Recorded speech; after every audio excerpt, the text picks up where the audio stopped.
It's been Airbnb, I guess, a couple years. Before that, it was longer-term rentals. And I can say from my observations, and I think it's unattended, nobody's there normally. My observation when the house was rented, there were tenants there that I wasn't too happy with at times. Interesting, you guys mentioned the pool. There was one of the tenants there, and these were long-term rentals that had a pool maybe 3 foot or so high. It actually was pretty interesting evening. The thing collapsed, and there was a big tidal wave rolling through my backyard.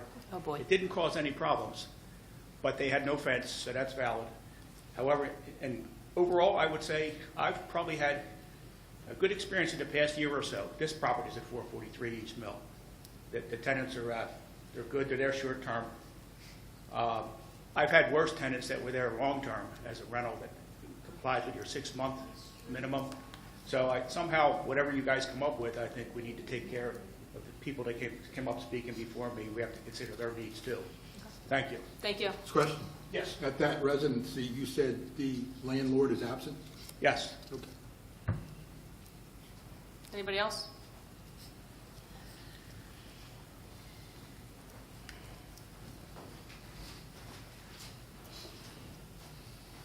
Good evening. Joe Walters, 163 Frederick Avenue. First, I just want to put on record that I'm here tonight to speak against this ordinance in its form. I have no horse in this game, in this race. I just want everybody to know that. I don't have an Airbnb, never have. It is something I would probably consider, but it's nothing that I don't see in the near future either. But I have been selling real estate now. I think it's full-time, 34 years in town. I've lived in town my entire life. I do want to say from a real estate aspect, I've sold several homes in this town and in other towns, surrounding towns, that I've been up against listing somebody's house, and next to the house was the eyesore property or the problem neighbor. And let me tell you what, it's hard as hell to sell that property. And if you're the one who owns the property, it digs right into your pocket, your life savings. You know, you could be there all your life doing everything right with your house, following all the codes, anything the township wants you do. You're the perfect resident. And then all of a sudden you have a neighbor who isn't ideal, let's say. And their house is affecting the value of your house and the way you live. Then you have an Airbnb who somebody's in there for maybe 2, 3, 4 days. The average, just so you know, is 2 to 7 days. If you research it, it's 2 to 7 days is what these folks rent. What would you rather have if it's any one of your homes? Would you rather have that neighbor next door who God knows when they're going to move, or the tenant that they rented to for years at a time, or 2 or 3 days of this clown next door that I don't really care for personally, and he's leaving, he's on his way. And the next tenant's a great person I meet, he's a professor, he's a this, a that, or whatever, and a very interesting person that I got chatting with next door because he's in town from wherever, on business.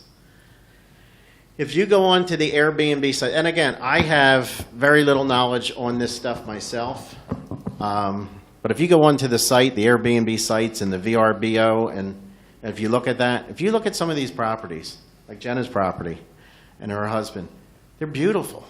They're well kept. They're nicer than some of the homes that I have listed for $400,000 or $500,000. And these are the people that they're renting to. Now, take it a step further. Look at what they're renting for. And I have no problem with it. God bless them. But they're getting good rates. Some people rent not because they're saving money. They're actually spending more money because they just choose that they don't want to be in a hotel environment or a motel environment, or they have a family, or they have a dog. Maybe they have a dog, the hotel doesn't allow dogs. There's a bunch of reasons that I've been finding out a lot today, actually, since I posted this on Facebook. There's a lot of reasons why people want to go with an Airbnb. As far as the swimming pool issue, maybe we just need to ban that part of it. I don't know what you need to do, but let's talk about a ban for a minute. A ban to me is anything where you're putting any kind of limitations on what I'm to do in my house or in their houses or anybody. That's overstepping, if you ask me. Whether you call it 4 days, 7 days, 6 months, 90 days, I don't care what you call it. If you're going to call it something, it's a ban if it's more than 1 day. Because it's not fair to these folks that are going through all the right avenues that they have to do to register through Airbnb. It's not their fault that we don't have an ordinance in place to address what we want to address. And I get that, and I'm for that. And I think everybody here would be for that. We just need to find out what we have to put in place so that we can govern it and we can make sure that it's safe and all that. That can be done. But to say we're not going to allow short-term rentals just cuts them all off their knees, including people who are looking to rent out, a property for a shorter term. Give you another example. Fork Landing Road, let's take. We've got a lot of speeders over the years. A lot of speeders. I'm taking Fork Landing Road as an example. North or south? Which one you want? North. North. North Fork Landing. We get a ton of speeders down Fork Landing Road. Police department, I'm sure if the chief was here tonight, he would attest there's been thousands and thousands of tickets tying up our officers, coming in the court. We're trying to address it. Kids almost hit car accidents. Maybe someone was killed. But we're not here tonight saying we should shut down Fork Landing Road. We're not talking about more traffic lights. We're not talking about speed bumps. What do? We try and enforce it. We try and penalize people that are speeding. What we can do is rewrite a good ordinance and say, what can we do to bring business to the community and to make it safe? That's another thing. I'm sure, as our manager states, from the police department, there's reports. And she used the word several. Well, I'd like to know the exact number. And if you know me, and you all know me, I want to know the facts. I want the actual number. How many times have you had an issue, other than the swimming instance, which didn't happen? We shut it off, I believe, before it happened. Sandy, you attested, your neighbors here, Yeah, the they're great great. people. You've never had have you ever seen a problem, a fight even between Nope. boyfriend, girlfriend, Nothing. tenant of their, no? And I'm sure that happens over and over because, am I right, do they have a security deposit? They probably have a security deposit type of thing in place. There's $1 million insurance policy. How about our businesses? We're talking about, Barbara was just up here, and I appreciate her coming up, talking about being open about some of these kinds of things. Have we talked to our business community? Are they actually getting business from this? I would have to say they are. Because if you come into an Airbnb for, let's say, a wedding, or you're visiting Philadelphia with your children and the history of Philadelphia, or something like that, and you're here for 5 nights, you're not going to the Acme and filling up the cupboards with food. You're not cooking and saying, do I have a sifter? Do I have this? Do I have that? You're going out to eat. Now, it may be in Philly, but it may be right up here in town. But I doubt they're coming in with their food and then throwing it all out after 5 days.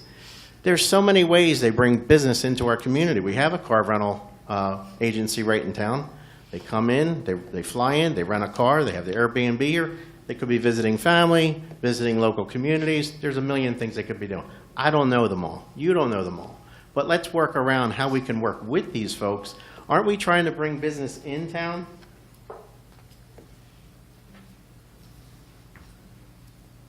So again, if you've had instances with the police department, I'm stressing tonight. I want to know how many, with who.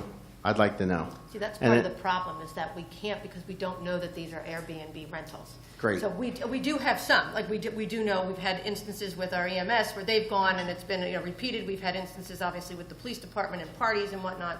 We've had parking issues, those sorts of things. Susan, But I typically agree we with you. don't- Yeah. I agree with you, and I think it's great. But the answer isn't, well, let's not have short rentals. The answer is, let's see what we have to put in place so that we can have short rentals, so that these folks and other people can do this legally. Now, I'm gonna leave the mayor with some printouts that I did. There's pros, there's cons with everything, but there's mostly pros. I'm gonna leave this. Heather, if you'll maybe copy this and get it to council. Okay. But the last one I'm gonna comment on. As we speak right now, Ocean City, New Jersey is having their council meeting. Guess what they're talking about? Same thing. Same thing. Are you aware of it? No. Nobody's aware of it? No. Yeah. Guess what they're doing tonight? They're talking about Airbnbs And rather than get rid of them, because you can't do that in a short community, right? Chuck, how would you like to spend $1 million on a beachfront property and find out you can't rent it? Okay? And that's happened in other states. So- Because I have friends that live in Asheville that had 3 or 4 Airbnbs that were run out of town because they decided that they didn't want it any longer. Asheville. which is a Ocean very City's got a popular different place. approach, Sandy, and I challenge you with this. Challenge you all with this. Put this as part of your ordinance. Speak with your solicitor. Ocean City's taking the vote tonight for passage to include, I believe it's a 3% fee back to the city of Ocean City for Airbnbs. I'm sure people owning Airbnbs would rather hear, I'll pay the 3% to the city versus you're not going to have it. Now, I don't know everything about it. Jenna, her husband, and anybody else here can speak. They pay a fee already through Airbnb and to the state and everything else. There's all kinds of stuff to it. But, again, why don't we look into, this is a source of revenue. You're doing it with cannabis. You're trying to. You're doing it with anything you can. Why don't we look at this? If there's an annual fee, you heard them say they're not objecting to that. I'm not objecting to that. I think it would be great. But that's what we need to do, not just say we're going to pass this tonight and not have short-term rentals. That's wrong. That's where I disagree. Thank you. you. You can just give it to Susan, she'll pass it along. Thank you. Anybody else from the public on this ordinance? Okay, seeing none, have a motion to close?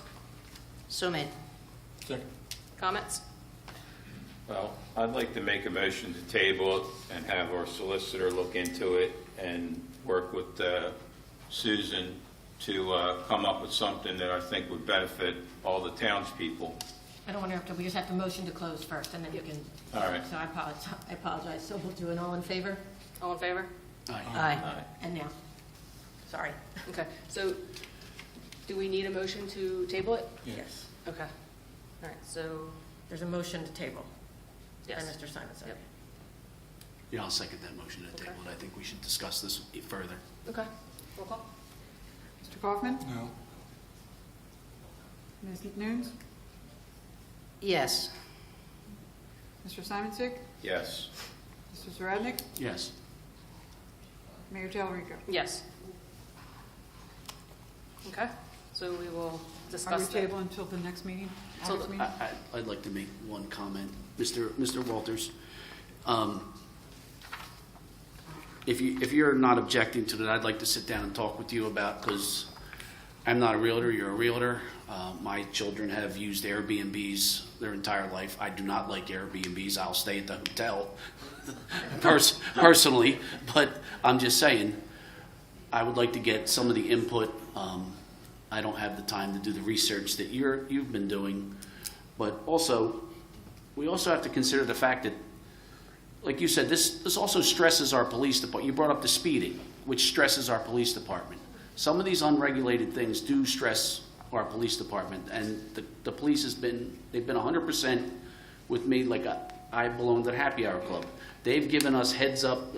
The stuff Susan was showing on the TV there, that stuff is posted all the time. We shut down. People try to rent our club all the time for this crazy stuff, and I'm sure that you being a homeowner, you're not going to want a giant party, somebody renting their house out and having a giant party every week at the house next door because they got a big property, not even a pool, just a big property.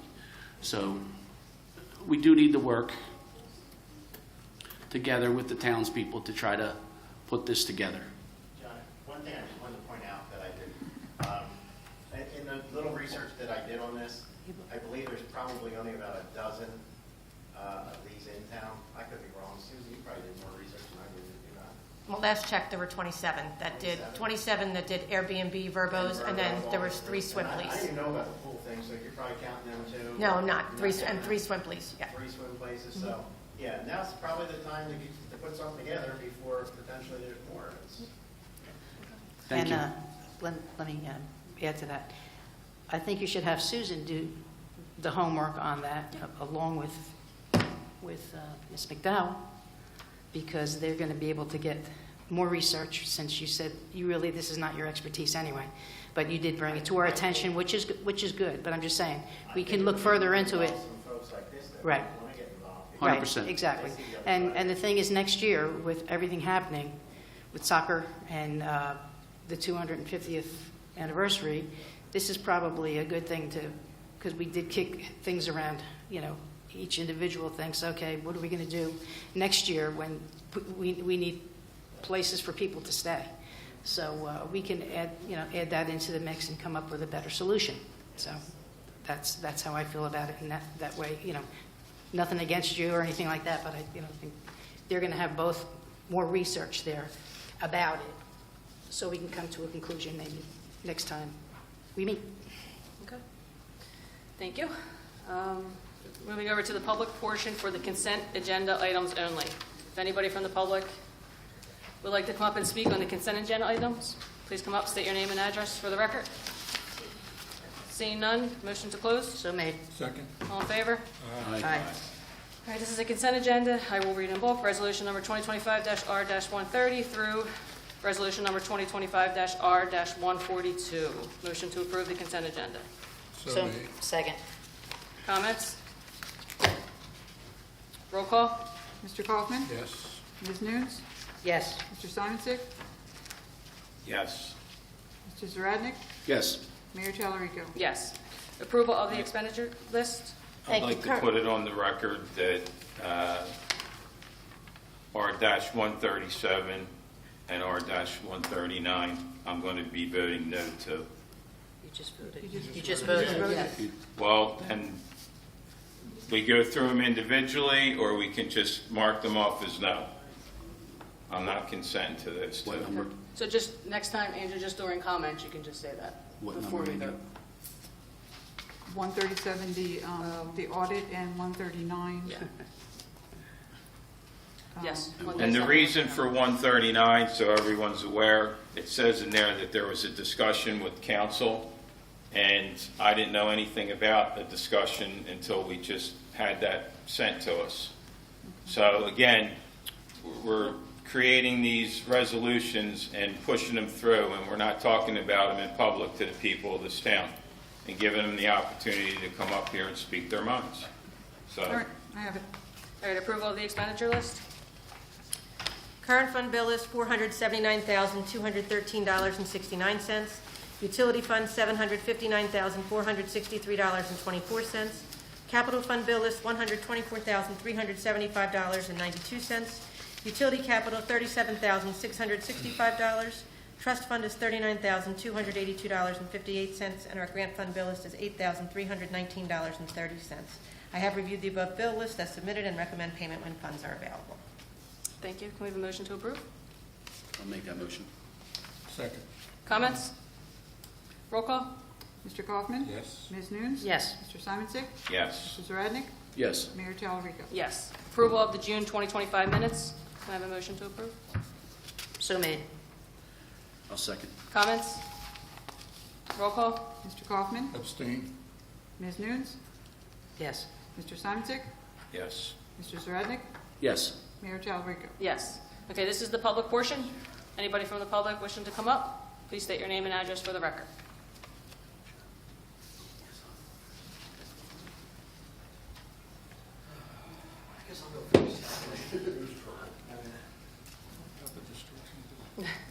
Hello, everyone. David Smith, 33 High Street, Maple Shade. Good evening. How you guys doing? Wonderful. How are you?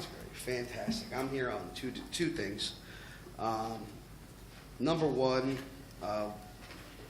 as you guys know, we started the train station commission that Susan and I have been working on through the BEDC, and it's been getting, we're slowly getting there. Okay. We've had a lot of complaints, and I'm sure you've seen it on Facebook. It's been everywhere. And I've had people messaging us, and I've been talking, but we've had a lot of youth at the train station. More recently now, probably due to the fact that school's out, but we have we've been noticing a lot of garbage and vandalism, and just the neighbors have seen the children act out like yelling at handicapped kids. We actually have one of the fathers here of the handicapped child, and I'm sure he's going to come up and speak. We've contacted the police, and I know that it's a very touchy situation when it comes to youth in New Jersey with the strict laws that we have, but there's got to be something we can do. There's got to be some sort of ordinance that we can change, or some sort of limitation that these kids can't be up there 10 o'clock, 11 o'clock at night throwing rocks. I mean, we have complaints that neighbors are coming up with rocks in their driveway. I know there's neighbors that have told me that they've seen it happen, and it's a shame because we did a lot of work there, and we're continuing to do work, and we're continuing to try to maintain the building, but it just gets harder with these kids. And when we call the police and they're like, well, we can't do anything, that kind of puts a bad taste in my mouth, especially growing up with some of the police in this town. So I would just like to ask the council, like, if we could somehow figure out a way to maybe change an ordinance or create a law or something. I'm not a politician, so Unfortunately, with the township ordinance now, with the new law, that the police can't do anything. Right. But I know Susan can speak better on this. I know we're talking about adding more cameras up Yeah. there. Not sure how good they do, the ones we have currently. Yeah, the ones that we have currently are no good. Okay. I don't say no good. They're not working. So we do have additional cameras that have already been approved that will be installed. That's awesome. We do have a So- police officer on patrol there Yeah. every shift. Aren't we going to have a SLEO possibly? There we're are talking about SLEOs that SLEO. currently do. And I've spoken to the children as well. Like, I go up there, I see them. I get done work, I go, and I try to talk to them like, hey, we try to maintain this building. Can you please not leave your trash here? Can you please not cause a ruckus? I have neighbors coming. And, they tell you to their face, yeah, no problem. And then 2 days later, they're right back to doing it again. So I get it. And, I understand, I'm not too old. So, I was there at one point. We hang out around town. We love this town. Yeah. And we are talking about maybe putting signage up for no loitering. That will help the police a little bit. Right. I don't know if I'm not sure if they can put no loitering anymore. I think he put Yeah, we Jeff did. put that in his. After I had the gentleman Yeah. that came up Yeah. yesterday and I had reached back out to the police department. Again, we are aware that these things are happening, so. Yep, I just wanted to Get come us- up and yeah. make it, I'm, making sure that it's, Yeah. so. We do have one of our officers, Mike Pope. He does believe he's in our school system as well as one of our SLEOs. He believes that he's identified him. We've had similar instances up here. We've been having issues here in our building. Yeah. And again, we have cameras. We've caught them. I guess when we caught them here, they started going over. I did ask how many calls too, just so you know. I did ask the police to tell us how many calls they've had, and since June 1st, they've only been called at the train station. I've only had one call to go out. So the response would be, please continue to call. So it's funny you mentioned that, and I'm not going to mention names or anything, but I've had parents, like I said, reach out to the Facebook page. The police are telling you to stop calling. So that's a concern for me. But if they're calling through dispatch, there's only been one call through dispatch. dispatch. Right, so if it's going to Facebook, or if some resident is contacting a police officer via text, that's how we'll be able to know too. So that was something when I spoke with the police Okay, department. all right. was, I just please wanted to make sure. Make that call. But we have the same thing at the soccer field. Yeah. I'm going I to know. tell you, it's worse. So they Yo, have I to- believe And it. we tell them we tell our coaches to call the police. Luckily, when you see the kids, they say yes. Ours literally curse at us back Oh. and stay there and fight until the police come. That happens So, I too. mean, it's unfortunately, and the police tell me there's nothing they can do. Right. We've been dealing with this for 11 years. So. Yeah.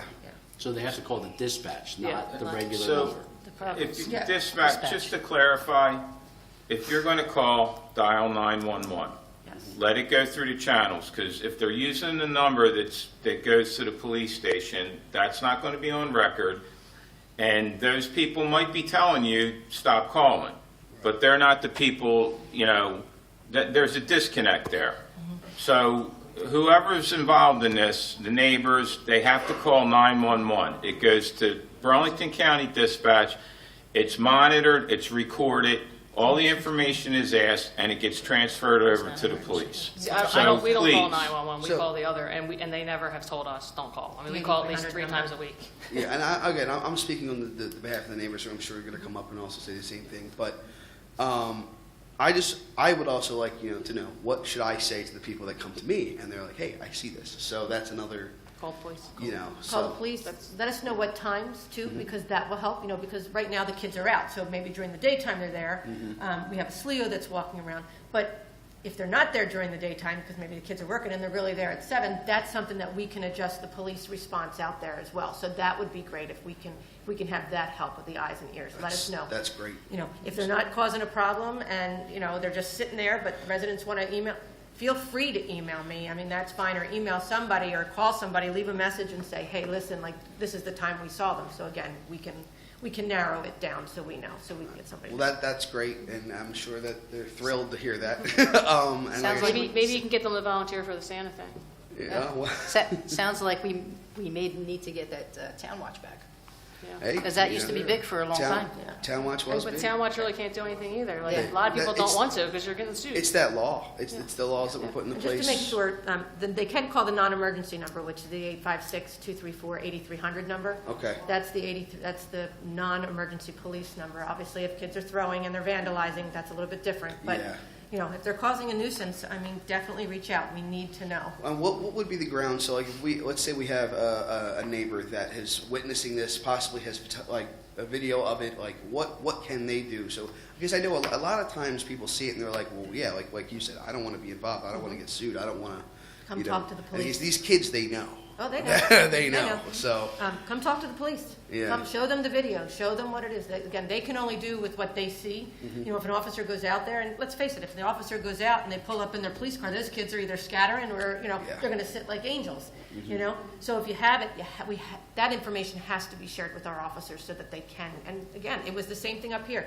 The kids, they swore they weren't doing anything until I caught a girl literally climbing the wall, and it was, we got you on video. I mean, so how do you deny that? And how do you deny it to the parents? That's the other thing too. and that's You have to, so there we have the proof. It's sad that that's the world we live in, but that will help our officers to be able to identify, again, times, who, that'll be able to help them do their job even better. And a video. So, That always works. yeah.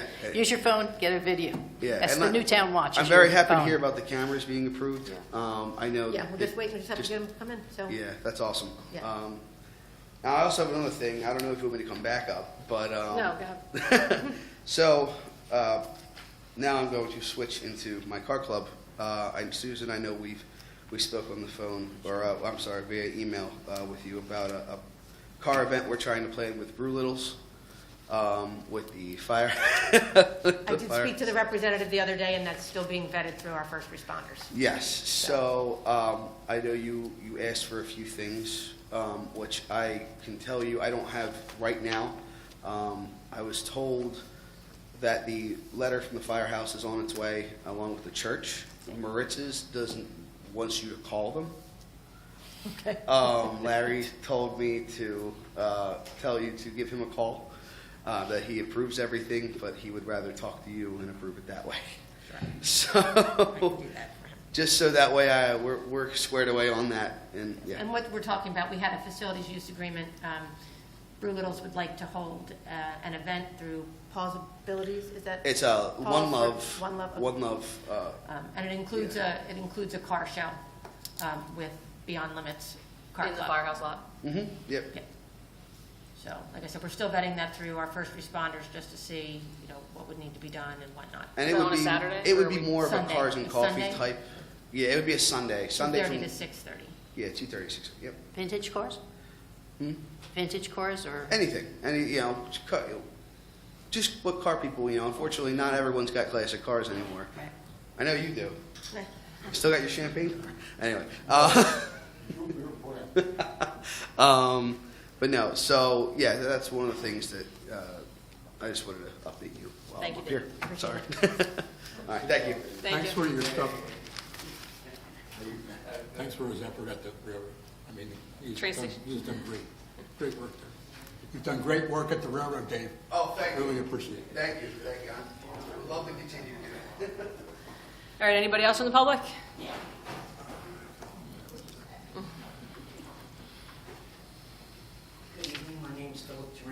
live 324 North Fork Landing Road, Good evening. and it is about the train station. Okay. My son's boy he's autistic, high functioning.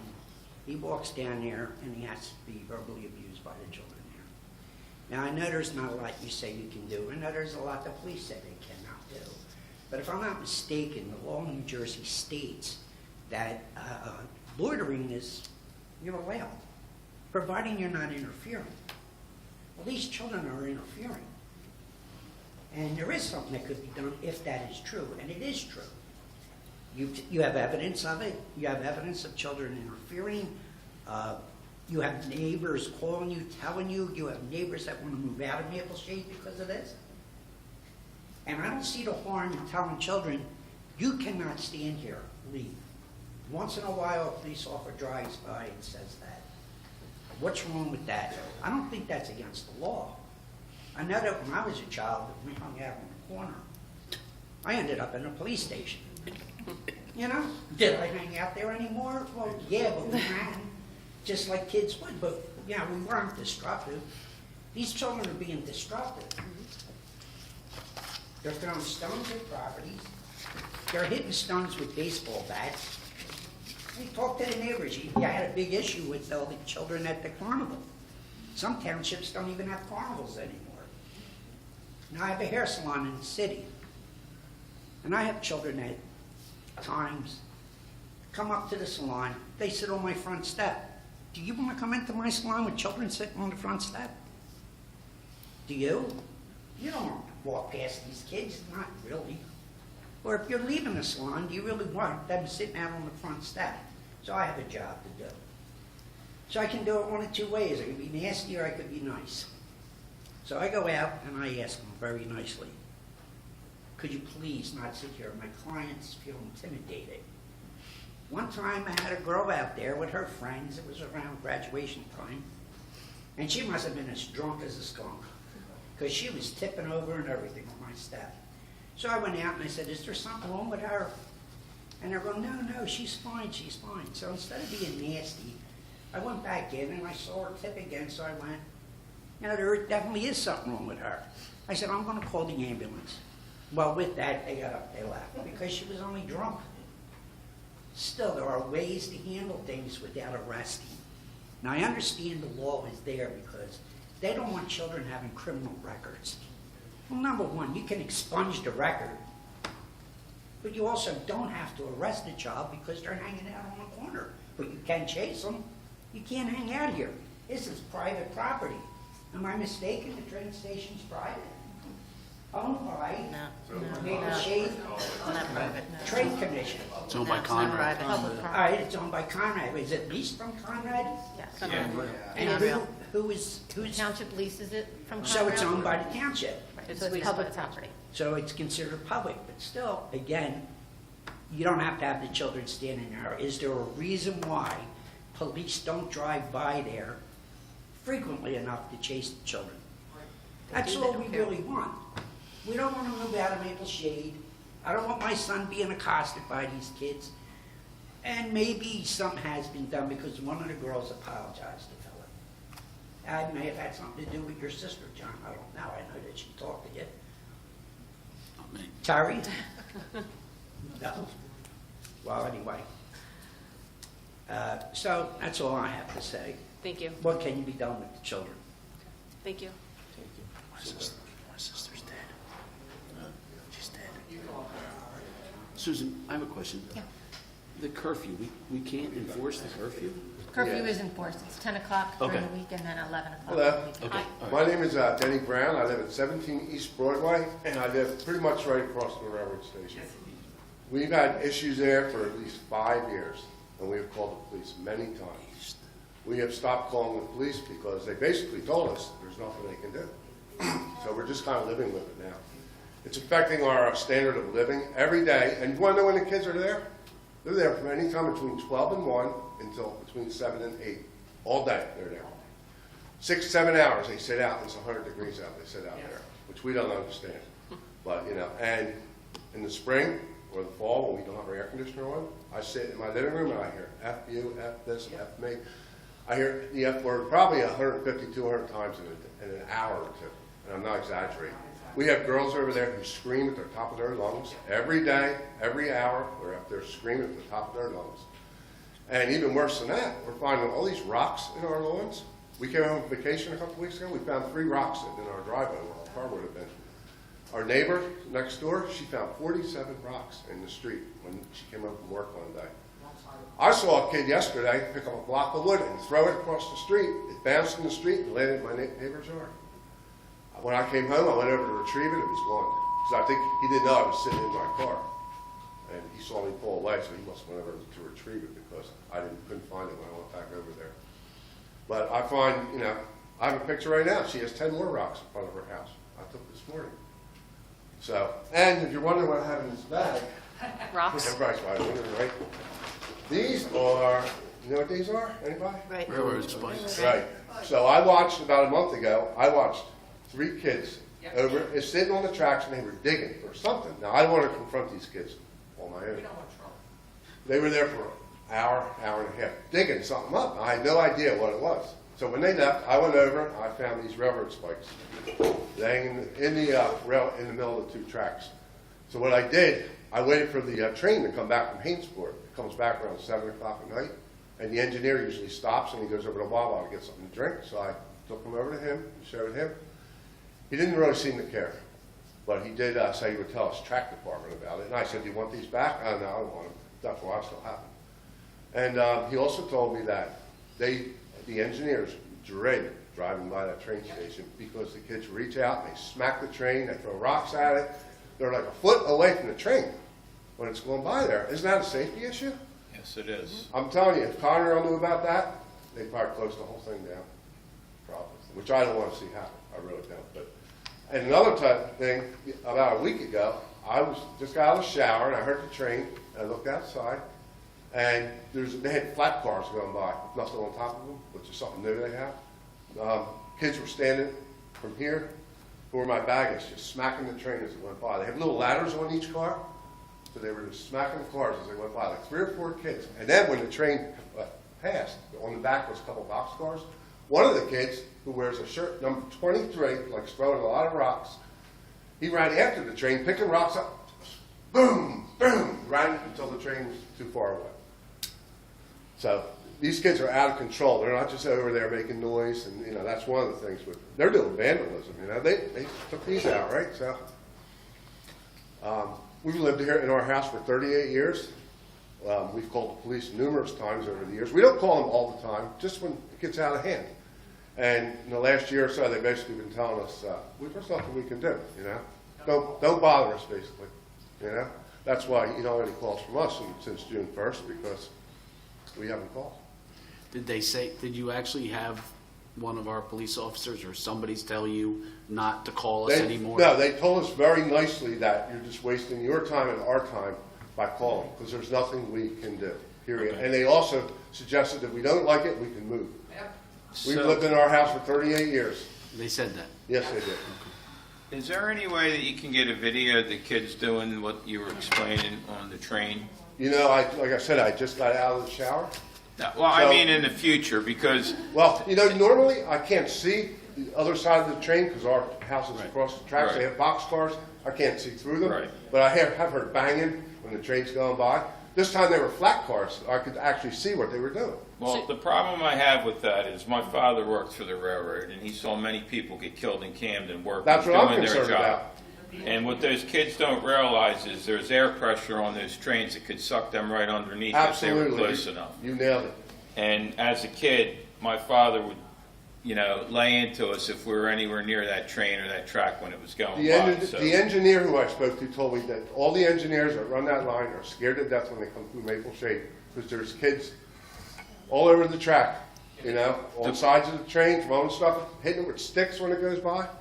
I've seen it. The issue I have with it now is he's up here and it's been brought to the public. If we don't do something about these kids and one of them gets killed, it's going to be on us. You nailed it. Maybe You the absolutely parents need to be called. Maybe we need to find these kids and ask their names and go talk with their parents and explain it to them. And tell them what the consequences are if their child is killed by a train, that it's on them now, not us. And document it and send it to Conrail so that we're not on the hook for that. Because if those kids are doing that, they're not respecting the train. They sure don't respect themselves or Absolutely the not. neighborhood. Something's got to be done about it. I hung out all over this town growing up, and the cops moved us constantly when we were kids. Right. We were never in a spot more than 10 minutes before they showed up and made us leave. Granted, it's different times, but I have to agree with him. The cops have to get out there and start getting names of these kids. If a kid gets killed by that train, it's going to be on us. So I assume the trains come every single day at the same It's time? there's one train out, one train back, every day. They're even doing it on the weekends now. And the kids are there at the 7 o'clock one mostly? Oh, yeah, 7 o'clock, and usually the earlier ones around 2 o'clock or 3 o'clock. I guess And they're there then, too. They're there The all whole ground day. had come up yesterday. I had Okay. reached back out to the police department and just said, hey, what's going on? And Captain Weiss had gotten right back to me. Okay. So they Now, are, we've noticed the last 3 days that a police officer has come up and moved them, told them to scatter. Wonderful. But we're really appreciative of that, if you had anything to do with it, sir. Because, we don't want to confront them. That's only bad for us, we're adults, we can't do anything about it, But it's a blight, once it's a the blight the on new our cameras are neighborhood. installed, yeah, once the new cameras are installed, that will help a lot to be able to identify. Correct. But in the meantime, the police department will be upping their patrols there. And maybe make an example out of a few of these kids. There you And go. send a message to them, because nobody learns unless they're fined through their pocketbook. Well- Find the parents, I'm not saying put them in jail, but, You bring that up, and that happened a couple of years ago. We had a lot of Well, it's vandalism there. obvious that these kids have no fear of authority. They've told, I know somebody in this room, they told to go F himself, an adult, right to his face.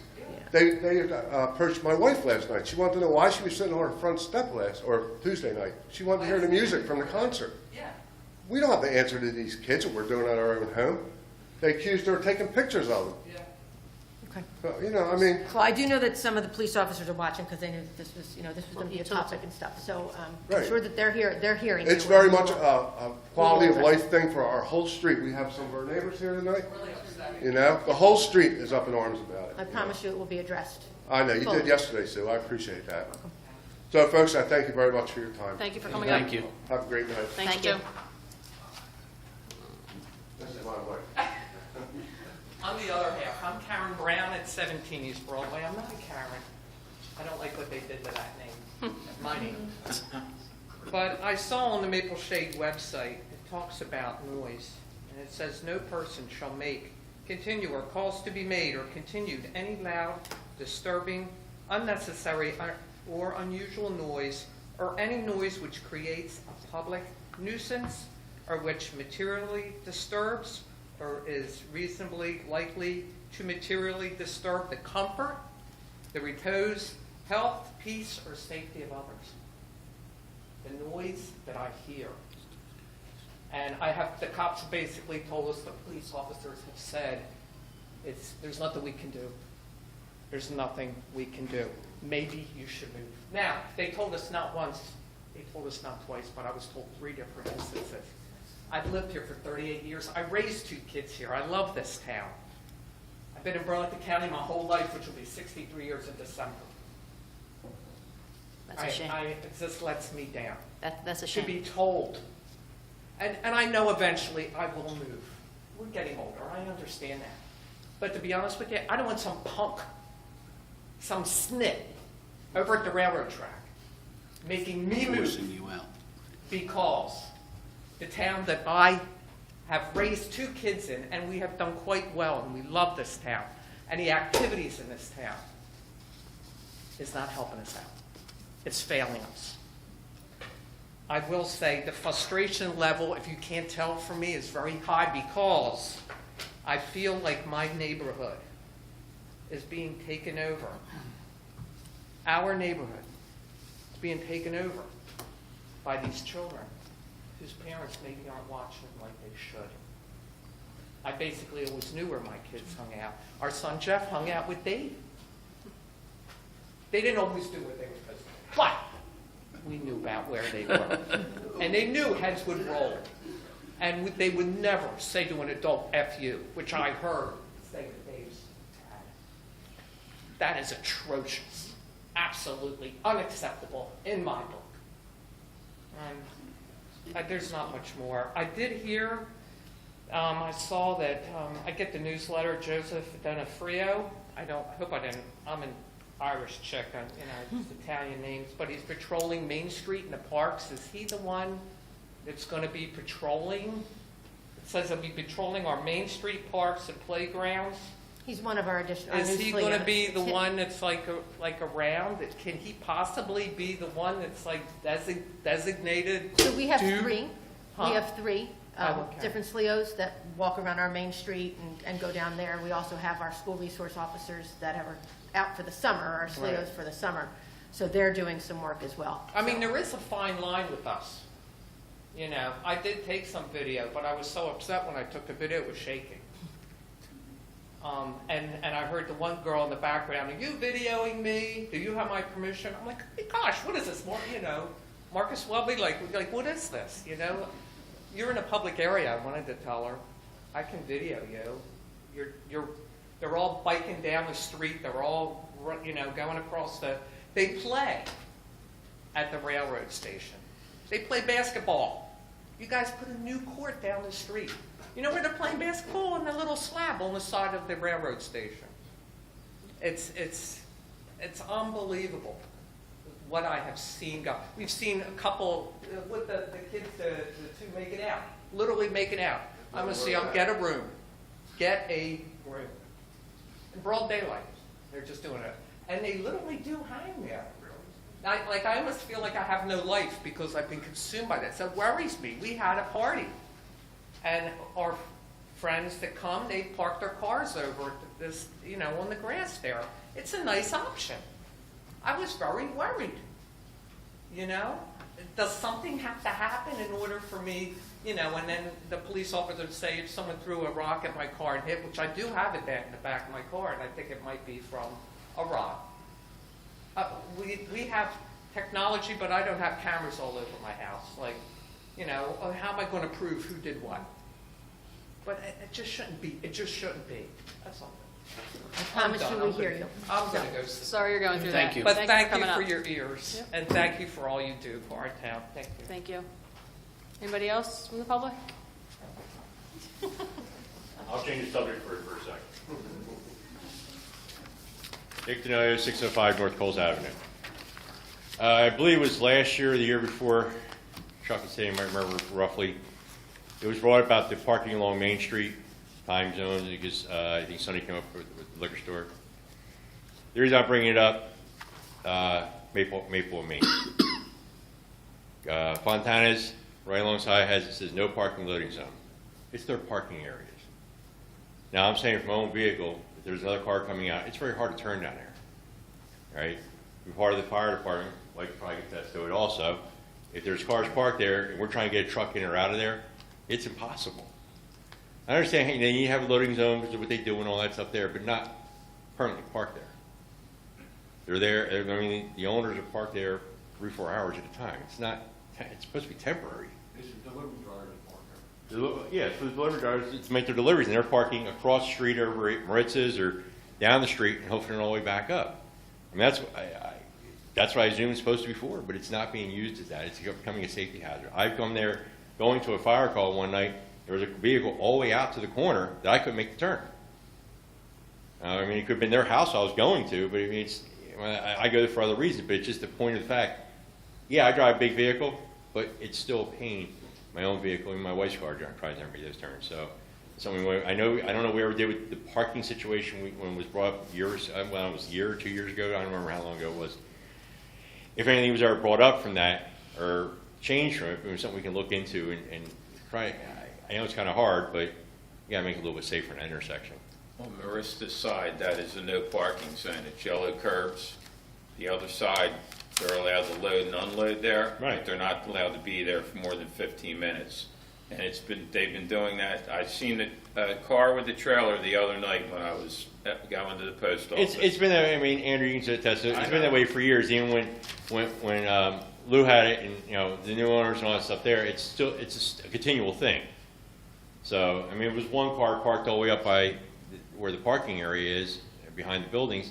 It'd be a little bit easier, but they're all the way out to the street, out to Main Street, and you get in your car trying to make those turns. bad intersection as it is, especially during rush hour, it's, you know, it's going to cause a problem somewhere along the line.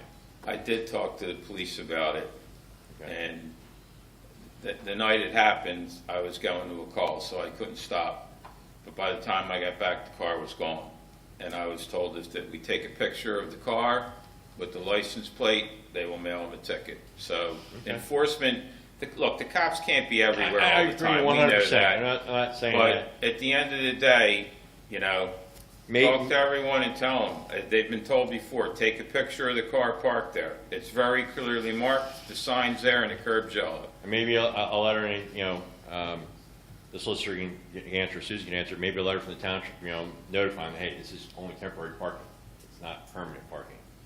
You know, and let them know they can't be keeping their cars there all the time. I'm going to reach out to our traffic officer and our Okay. traffic lieutenant tomorrow and just bring that back up. Okay. So, Thank you. All right, thanks. I'm just going to say, Joanne, do you want I to come up? You've been trying to come up for a while. I answered you, but sorry, go ahead.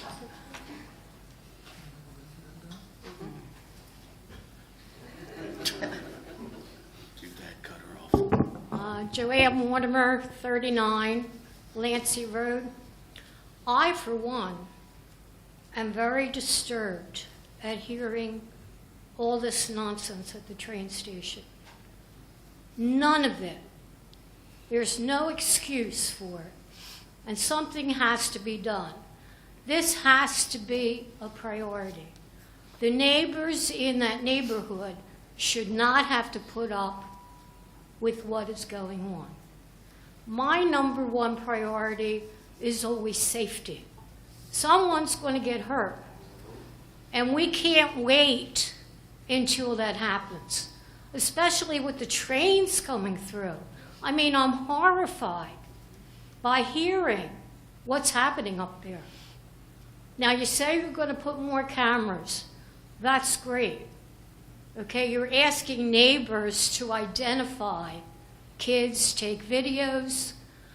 Once the kids find out what they're doing, there's going to be retaliation. I mean, I used to be a school teacher, so I'm in tune with all that. All right? You can't ask the neighbors to do everything. The police have to take an initiative. Is there a law saying that they can't haul in 1 or 2 kids? That's all they have to do. And the word gets out. In my classroom in September, I used to call a parent every night, 1 child. I never had problems for the rest of the year. You have to make an example out of these kids for their own good, for their own safety. They're going to get hurt. They're going to get hurt. Is there a law saying that the police can't bring them in? Do you know? They have to be violating an ordinance or a statute of some sort before the police can arrest them. Okay, then we need to make one. There's your solution right there. You need an ordinance. Years ago, the police hauled 1 or 2 kids in. My son was one of them. Believe me, that was the first and the last time I ever went to the police station. The parents have to be aware of what the kids are doing. So if you need an ordinance, there you are there. According to the police, they repealed that years ago. the Murphy. 2C ordinance, yeah, which is, Which unfortunately, you cannot bring a juvenile in under a 2C ordinance. Unless what? You cannot touch it, basically, that's it. You cannot bring a juvenile in under a 2C ordinance, which would basically It was be. passed a couple years ago by the government. Right, that's correct. So- Right, Ellen? So you can't make an ordinance No, saying that the police can they bring can't, the they can't enforce it. Because then they'll sue us that we're not Well- allowed to do that. We It's have horrible. freeholders, It's horrible. don't we? Don't we have freeholders? Well, Contact the It's a state freeholders. law. It's a state law. Contact everyone a going state law. right up the line It's a state law. and tell them that the kids in your town are going to get hurt because of this law. And you don't want to see it happen. I mean, if it can't work here in the town, you go to the county. If it doesn't work in the county, you go to the state. You don't stop when it comes to the safety of people. You don't stop. You just don't. Another thing with the kids is riding these electric bikes. They need to be stopped if they have no helmets or they're doing something wrong. They need to be stopped. Maybe don't hold them in, all right? But they need to be lectured about what can happen. And like I said, safety has to be number one. Number two is the train station. This is one of the last historic sites in our town. We don't want it ruined. I mean, the Boy Scouts helped fix it up. The Rotary Club put a new roof on it. No, That was- train station was in very good condition. No, it was Main Street. It's one of our last historic sites. So please, whatever you have to do it. Thank you. Thank you. Thank you. Anybody else from the public?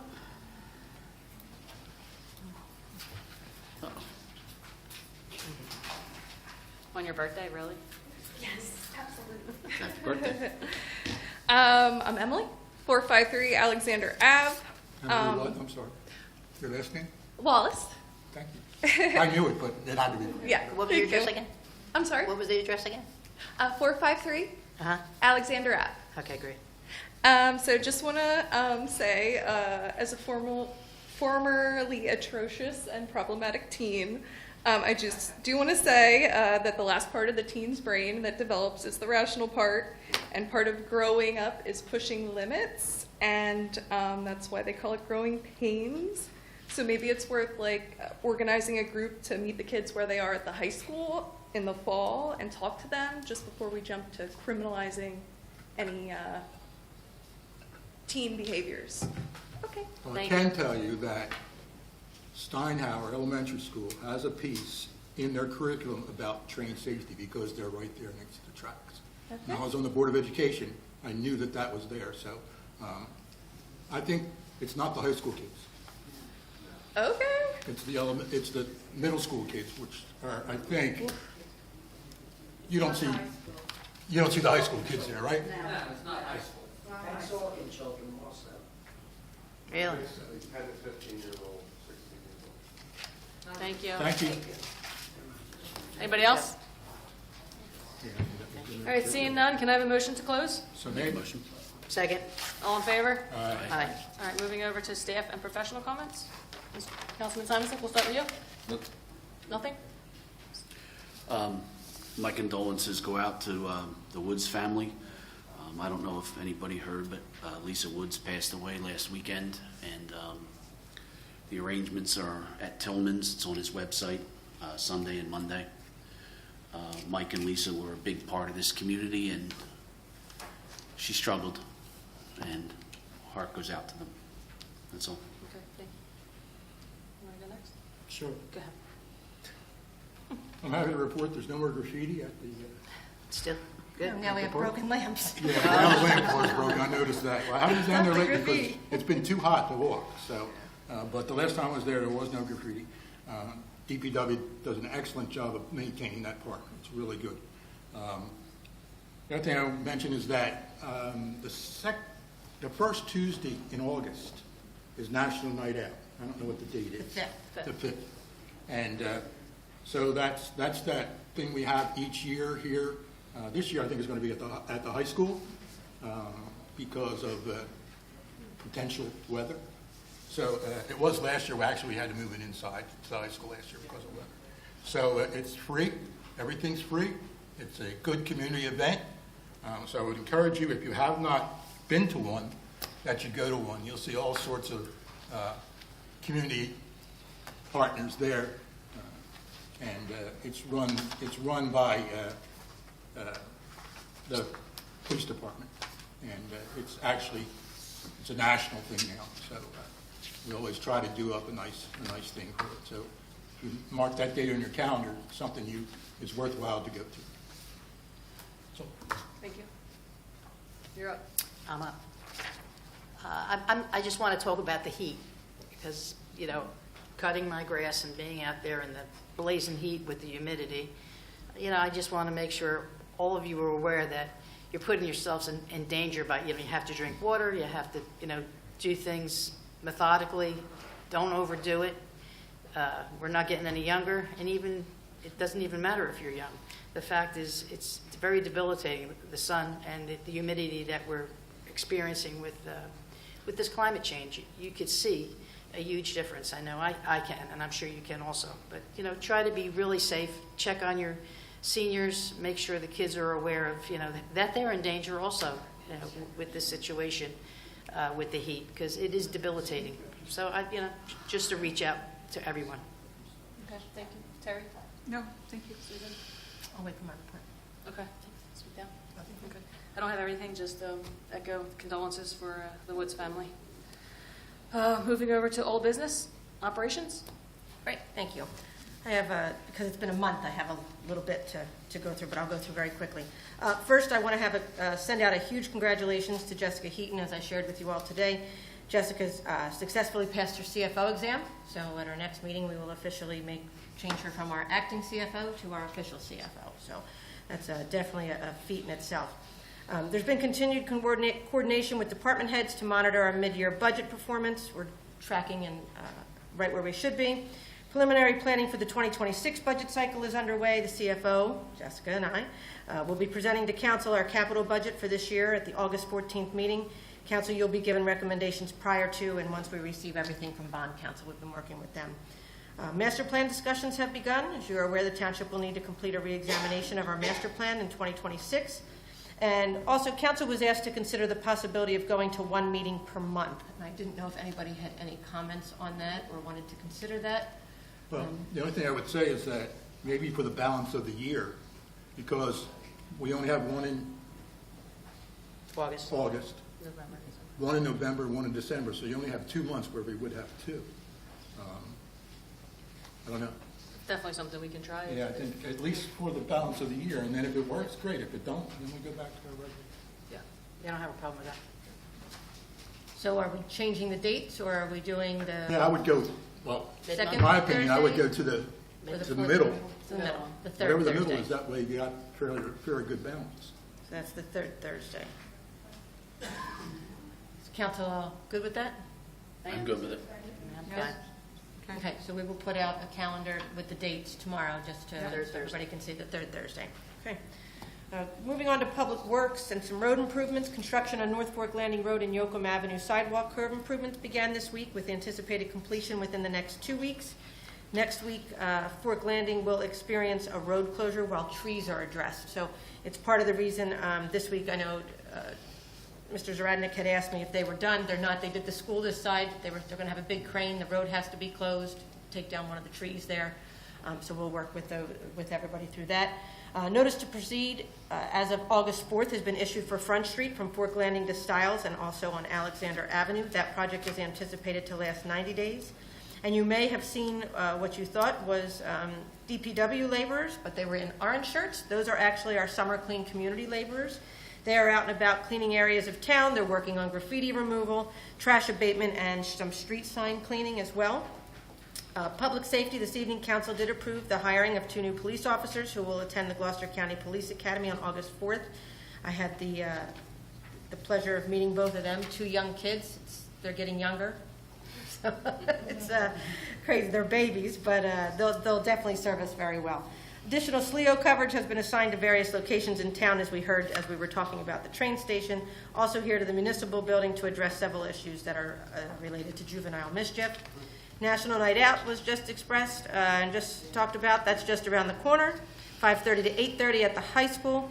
And on the recommendation of Fire Chief Simonsek, I have offered a part-time employment to 1 firefighter. This will bring our numbers to 2 full-time, which are still the 2 that we had, and our part-time numbers to 3. So, 2 full-time, 3 part-time. Yep. Ongoing enforcement of property maintenance violations throughout town and coordinated outreach to the landlords and tenants continue. Still finding a lot of long-term rental properties that are not registered. We also want to remind residents that grass clippings should not be blown into the street and left there. Not only is it a safety hazard for motorcycles and bicyclists, it violates stormwater regulations in our township code. Our new Community Development Director is here, Director of Community Development. Kyle Wagner is here. He has been reviewing ordinances and is recommending amendments based on current codes and regulations. One is the next proposal that we will be making to council for implementation of a certificate of occupancy program.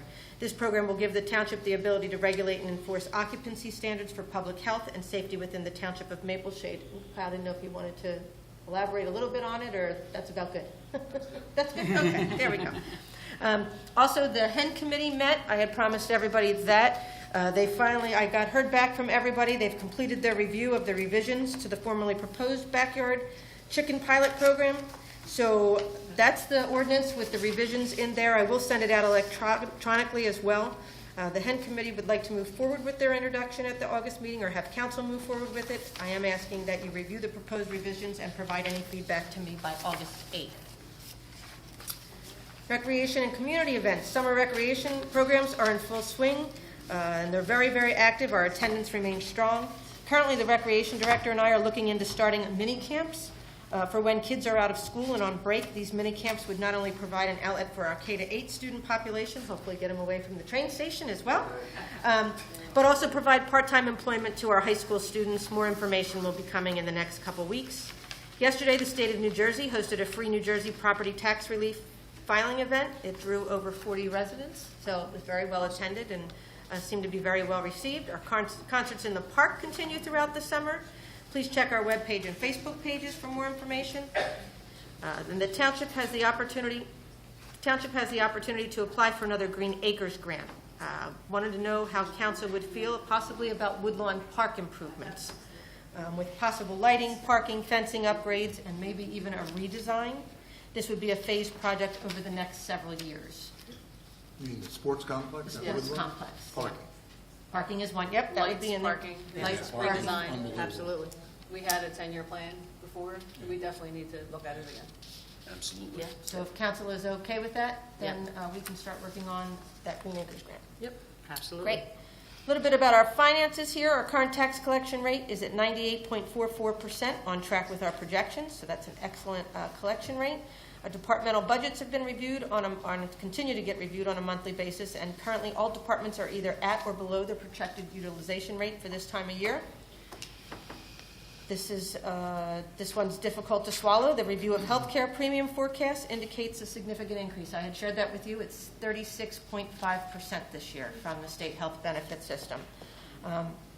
There are ongoing discussions that we are having with the state and other agencies and regarding ways that we can come up with strategies to mitigate this. This type of increase is unsustainable. So both from a municipal standpoint, from our employees' standpoint, from a state standpoint. Our employees have been made aware of the efforts to find a more affordable plan. But again, right now we are at the mercy until I can get our claims experience completely reviewed and in our hands. CFO and I met with the utility engineer earlier this week, and we discussed the possibility of using iBank funding, which offers principal loan forgiveness for certain projects. We're looking to use that funding to help with various utility infrastructure projects, including the potential contaminant mitigation that is ongoing throughout the country, carbon filter project, and the Kings Highway plant. And as you all voted on earlier, we did have our annual audit exit conference. That was completed. There were no findings reported, and we only had minor routine housekeeping items that we had to do. And then legally and under risk management, we are monitoring the New Jersey Mel's appeal regarding the $21 million jury award that was given to Haddonfield over stormwater litigation. That outcome could impact liability exposure for all member municipalities. So that's another scary, let's think about other ways that everything's going to raise. And I just wanted to make one comment, not even one comment, one very brief statement that for some it might be lost on, but after very thoughtful conversations with a trusted friend of mine who shares many of the same values that I do for this town, I think it's time that I share a few words. I'm not saying this out of defensiveness, but out of commitment to clarity, leadership, and the future for Mapleshade. It's no secret that the relationship between myself and Mr. Simonsek has been marked by differences in perspective and approach. However, as a public servant and the township manager, my responsibility is to set aside conflict and focus on what truly matters, the success and well-being of Mapleshade. I have always believed that respectful discourse and diverse viewpoints, even when in opposition, can be productive when rooted in a shared commitment to serve this community. While our past interactions have not always been easy, I remain open to moving forward in a constructive and solution-oriented manner. My door is always open, and I am willing to work collaboratively with Mr. Simonsek and every member of this governing body to ensure that the business of Maple Shade continues uninterrupted and with integrity. The residents deserve leaders who can rise above discord, remain professional, and make decisions based on facts, fairness, and the best interest of the township. I promise I will continue to do just that, and I will continue to lead with professionalism, to communicate with honesty, and to prioritize the long-term stability and progress of our community above all else. I'm not willing to lower the standards that we set for ourselves as public officials, and I expect all of us to work together through self-constant evaluation and forward thinking to make Maple Shade the very best it can be. And that is my promise to each and every one of you, and to you, Mr. Simonsek. Thank you. That's all. Thank you. Are you awake over there? I'm here. Good evening, Mayor and Council. Good evening. So it's been a few months since I've been here. It's nice to see everybody again. Hope everybody's well.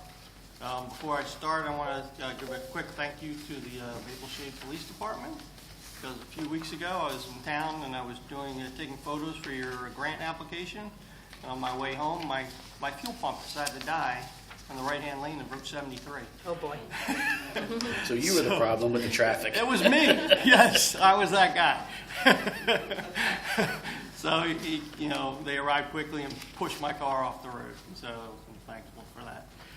So quickly on the report, the annual report for the stormwater, we did submit that.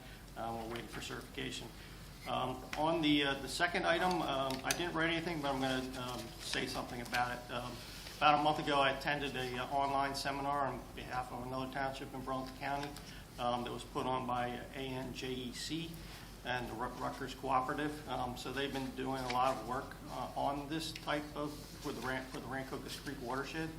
And there's data available which can be used for free, and they're going to provide that to any town in Burlington County for free.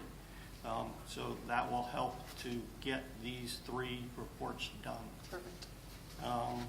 Moving on to Cutler Avenue. Before the meeting started, I looked at the consent agenda and I saw that there's improvements proposed in Buttonwood Park. Right, correct? So I wasn't aware of that, so I did talk to Ms. Danson briefly before the meeting and asked her if there's drainage improvements, and she said that she thought that there might be. They're being added, yes, to them. Yeah, I think we're going to have further discussions then, because just videoing that pipe might not be any sense to doing it. And frankly, that pipe is undersized anyway. We could potentially line it, but it's a 6-inch pipe. So that's probably not the long-term solution. There's no easement there, so you really, in the long term, you do want to put whatever we come up with as a solution in a proper easement, right? Now, going through people's backyards and the sheds that are all there, that's problematic. Potentially, something could be directionally drilled pipe. It's not ideal to directional drill a gravity pipe, but probably can be done. Again, since I don't know what's going on with the park, we'll have to work together on that. So what has? Go ahead. No, go ahead. What has been done with Cutler since the last time you were here? Just solicited quotes from video companies. I haven't gotten the quotes back yet. Okay, we're waiting for quotes. Okay. Yeah. Mr. Lyons went out there. I mean, our employee had a conversation when he was out there that there was potentially another inlet in the backyard, but apparently there's not. Okay. So after we determined that, we were back to kind of square one, back to videoing the pipe, trying to figure out what's causing the blockage. If it was roots or something like that, it would be pretty simple. You cut the roots out and potentially line the pipe. But again, it's a 6-inch pipe, so it's not going to give you probably the proper drainage in the long term anyway. Okay. So further discussions with the manager. Thomas Avenue. So we did submit 2 grant applications, and we're going to keep our fingers crossed that you get a lot of money because it's going to be an expensive undertaking. Now, that said, I mean, you know, I threw the whole kitchen sink at it, you know. So depending upon how much money you get, you might, you know, we'll try to scale it back, right? The all-stop control, there's, I mean, you're just, you're adopting a new ordinance. Again, we submitted the grant applications. The storm pipe at Broadway and Northport Landing. Yeah, so Public Works did find that there was an old manhole buried. You know, our office had tried to find it. We couldn't find it. They did find it. So it's 80 feet from the manhole on the other side of the road. I mean, I think we should just open cut and replace it. And I would recommend that we replace the manhole at the same time, because it's brick and it's, you know, it has to be brought to grade anyway. So we can, I'm going to submit a proposal to Susan for that, or I'm sorry, Ms. Stanson, and we'll go from there. It probably might be under the bid threshold, so Okay. we might be able to do it. Which is now 55,000, so that's good. Yeah, with quotes, we might be able to do it with quotes. And then the last item was a new item. Ms. Danson had asked us to submit a proposal for doing the balance of North Coles Avenue. We had a project a few years ago, and so I just submitted that proposal today. So obviously she hasn't had time to review it yet. Why not? No, I'm kidding. I looked for the price. I did see the price. That's the first place I went. But I Has the Coles Avenue thing been engineered the last time? Was it in phases? It was in phases, so we didn't, so there's, I guess one of the, I gave the proposal as a base bid and an alternate bid, because there's a part of it between Woodhaven and Park, I think it is, that there's no curb on one side of the street. And in order to put curb and sidewalk on that street, on that side of the road, we think we'll have to reconstruct a portion of the road instead of mill and pave it. Because the curb's going to go up, right? And you won't be able to drain out from the property behind it. So the curb's going to have to go down, right, to match the existing grade of the land behind it. And so now the street's going to go down a little bit. So you'd have to do a reconstruct to do that. Between what two streets? Woodhaven and Woodlawn. Okay. We don't have a I'm Woodhaven. sorry. Woodlawn. I apologize. That's all right. I I knew was what a you little were confused. I thought we had a new street. it's the bend that Yeah. was, Yeah. and we ran out of NJDOT money the last time and tried to work it out with the contractor that we could do the pave, and it just didn't come to fruition. So we'd like to finish that Yeah. portion of roadway. Is that all? That's it. Yeah, any other questions? Yeah, did you see the pictures or see what's across, the piping for the storm sewer over on Fort Planning Road? When they had that open, when they were doing the forced main, I did not see all. I saw it, and before we go repairing Fort Planning Road, I think we really need to address this and take it out. I don't think lining is going to be the issue. No, I'm not gonna lie. All right, well, there was, you know, the people that were there were talking about lining it, and I don't think that that's a good idea. So right now, is there a manhole on both sides that can be tied into? There is. Just so that we can fix that problem and fix the road permanently, and then, you know, later on, go down from both sides of the manhole on each side. Correct, there is. Okay. So that was the buried manhole. You know, when we went out there initially, we saw an inlet across the street, and we're like, where's that inlet go? That's the piping from that inlet, Right, right? yeah. And so we tried to, I sent our inspector out. He looked up the pipe. It was kind of hard to see what was, you know, and then he took out metal detectors. He couldn't find it. Public Works just dug down, and they found it. So Yeah, I saw it's it. 80 feet between the two Right. manholes on Okay. on either side of the roof. Okay. Anything else for engineer? I'm good. I'll look tomorrow. Okay. All right, and Mr. Councilman Zaradnik has to go, so we're going to excuse him? Yes. I have to, Enough. excuse me. See ya. My caretaker leaves. All right, moving over to the BEDC report. Okay, the Business and Economic Development Committee met on July 15th. We got a lot of things worked out there. Committee updates are the paver installation will be scheduled for the 100th block of Main Street in the upcoming weeks, and proofs were approved, and the order will be placed into process once the pavers are confirmed with payment. They also voted to move forward with the new digital platform with See My Legacy. The platform is designed to modernize how municipalities and organizations manage memorial programs, fundraising, and community engagement. A new way to look at things since we're all on the cutting edge now.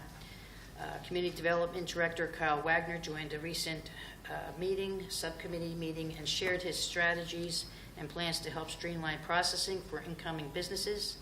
In support of his efforts, the committee will shift their focus towards increasing the visibility of business resources and exploring potential design standards and streetscape improvements.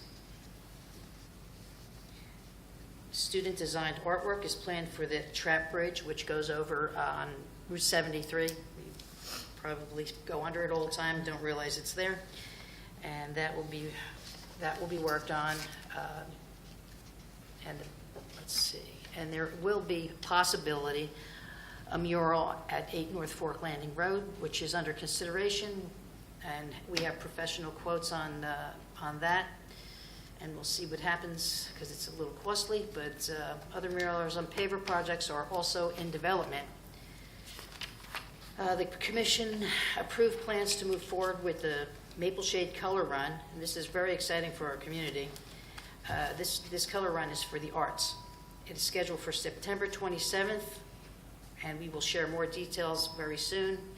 And we are inviting, of course, all residents, families, sports teams, community groups, individuals, local businesses to take part in this exciting new event.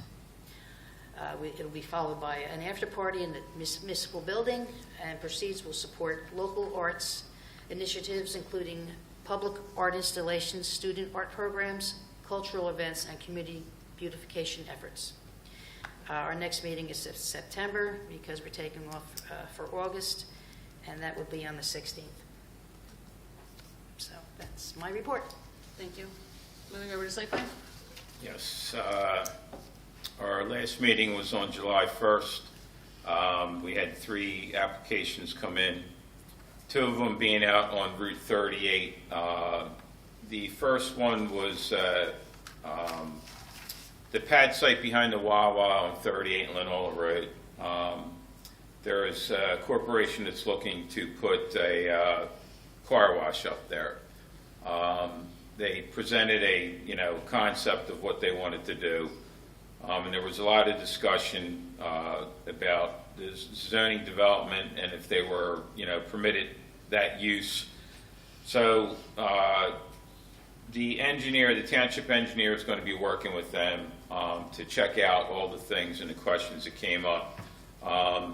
And after those answers have been obtained, they're going to come back to the plan or to the site board so that they can have more discussion with us. The other one on Route 38 is the existing car wash, Finish Line Auto Spas. They're looking to open up the building, but they want to make some changes as far as lanes.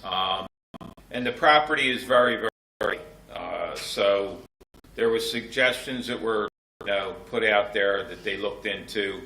And again, a lot of discussion, and they're going to be going back with their engineer to make some changes and then come back to the site board when they make those changes. And then last was 11 West Main Street. The Antonellis were up here trying to get some clarification on a resolution that was passed by the planning board in regards to the dumpsters at the building. The township had passed an ordinance, I think it was in 17, about businesses that having their own dumpsters and having enclosures around them. And things are starting to get enforced now.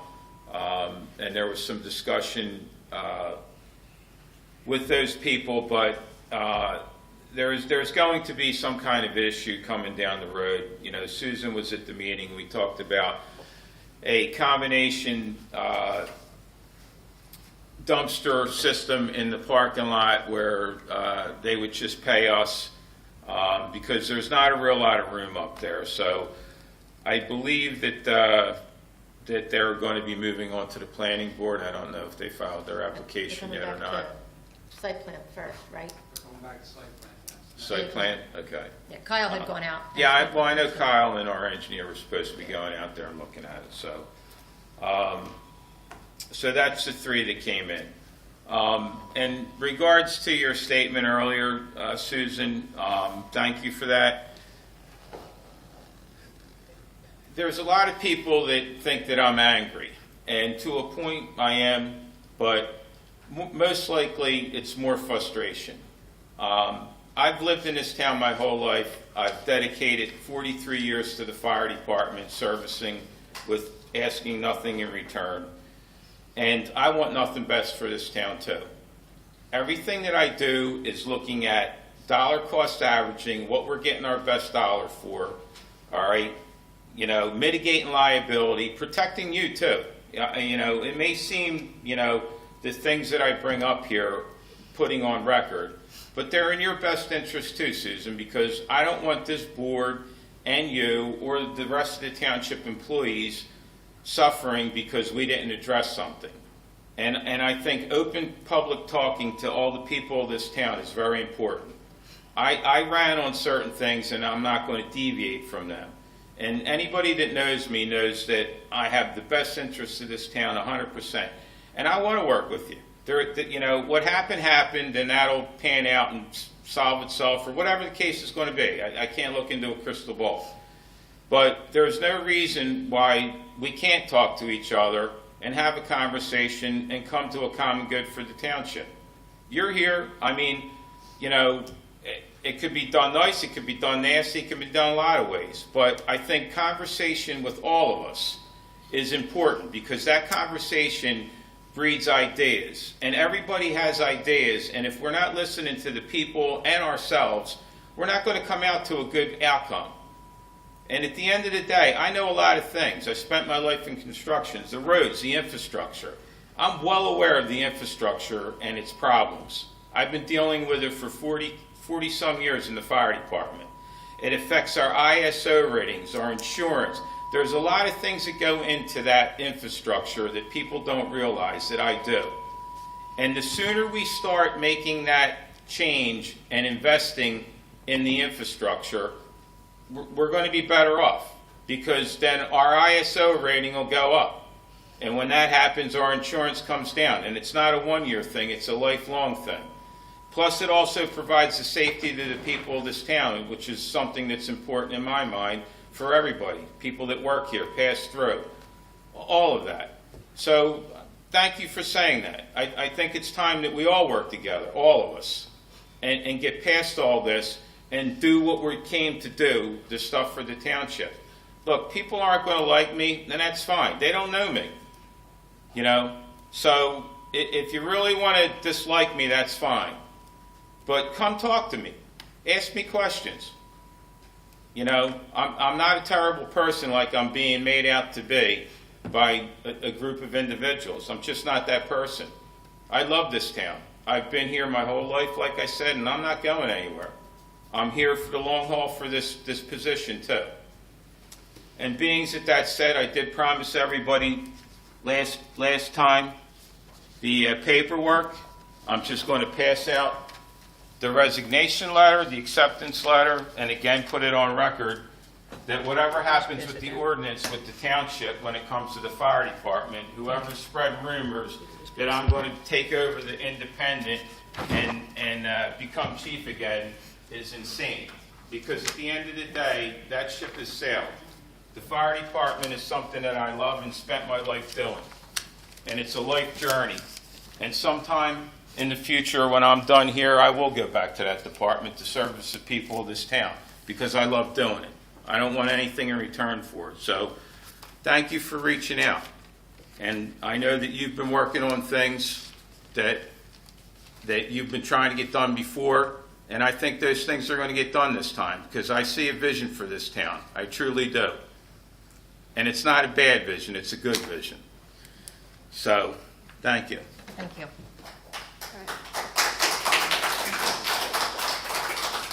Moving over to the Green Team Sustainable.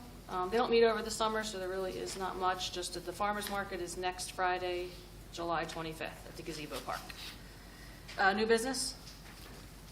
Anybody else? Andrew? Okay.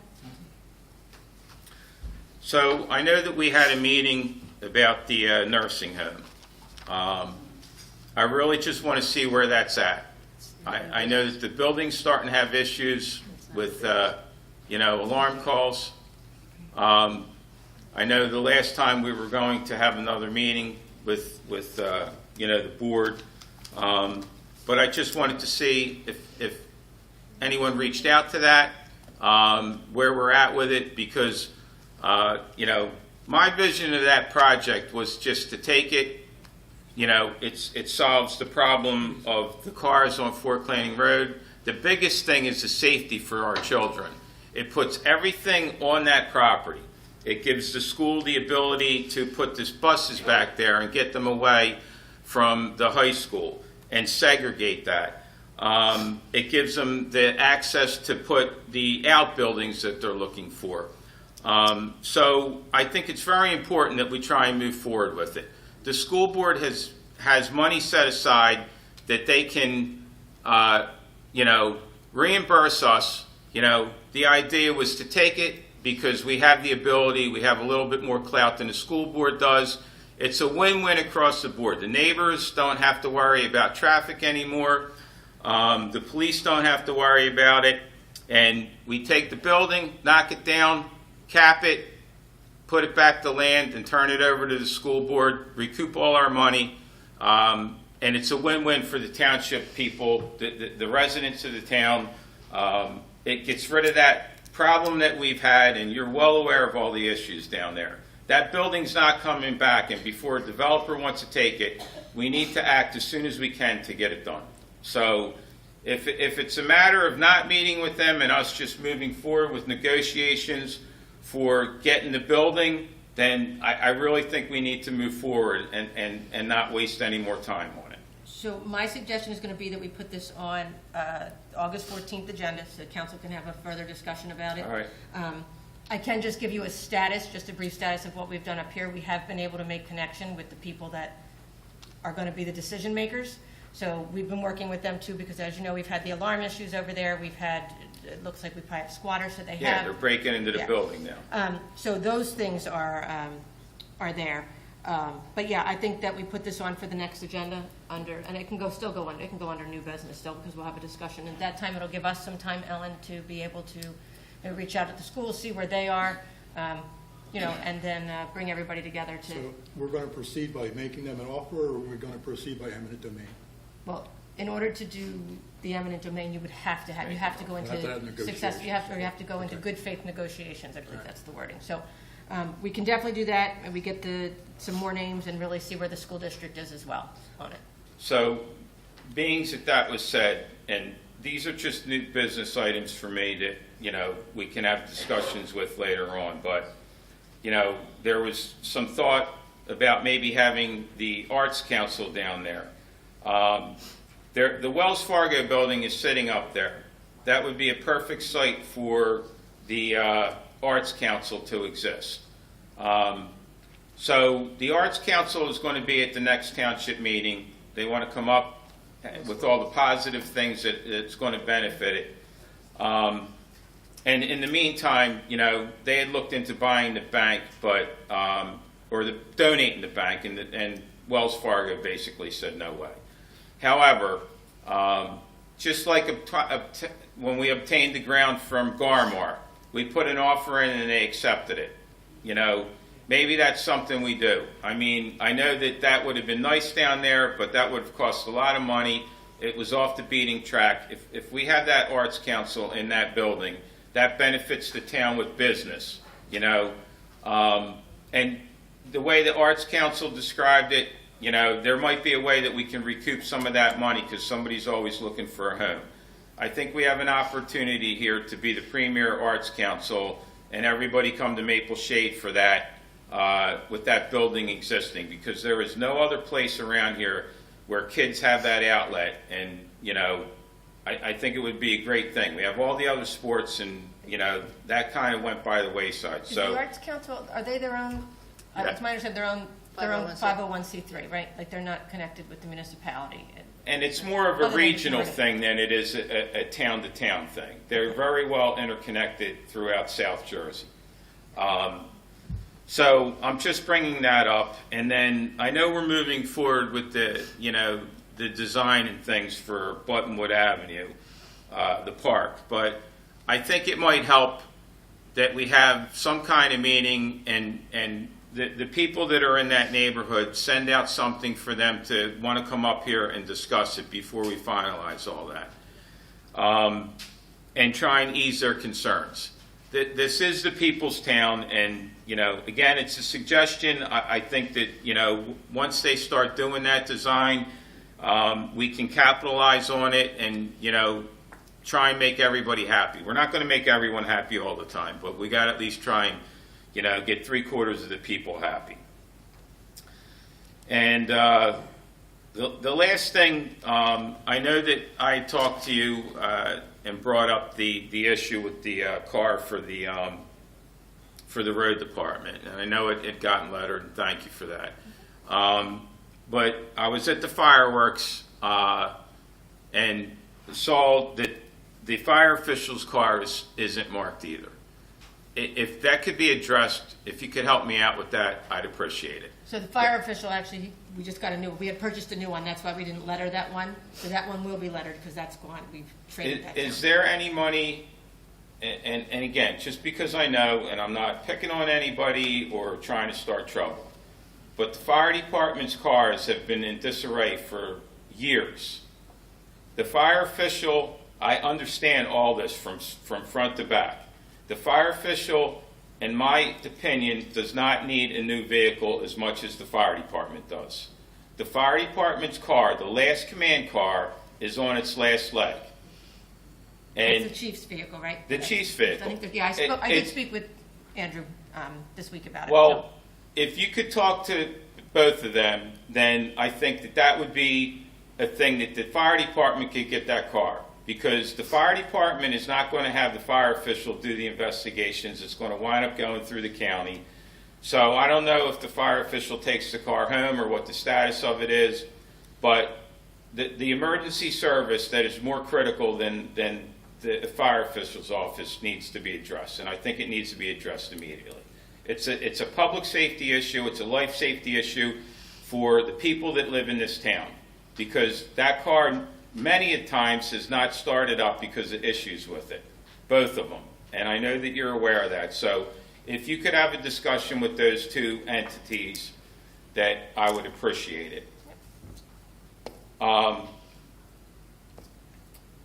then lastly, just being put on the record, there was an issue or there was discussion about having, you know, a law firm draft up the new ordinance for the township when it comes to the fire department.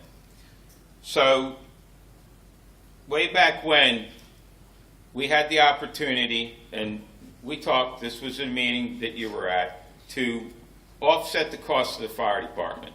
Right now, we're paying a chief, we're paying firemen, we're paying inspectors, we're paying the fire official. And our envisionment was for the fire official's office to have dual role people in it. It was an inspector / fireman. During the day, they come here in the critical times, they go out and do their inspections, and if there's a call, they stop their inspections, they go to the call, and then they go back to what they're doing.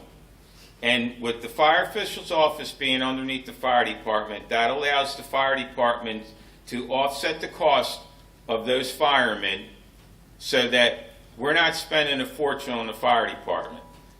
The fire department will evolve into whatever it's going to be over the course of time. But my concern with that is that I've watched Cherry Hill and Mount Laurel take 30 years to evolve into what it is now. And there's a way to get the safety taken care of hands down at a minimal cost to the township's people, so that the taxpayers aren't bearing a ton of weight when it comes to having a fire department that's paid. Because right now, it's a lot of money that's going out over the road, and we could minimize that to nearly nothing when we get down to it if we do the fire official's office underneath of the fire department. And I'm just putting this on record.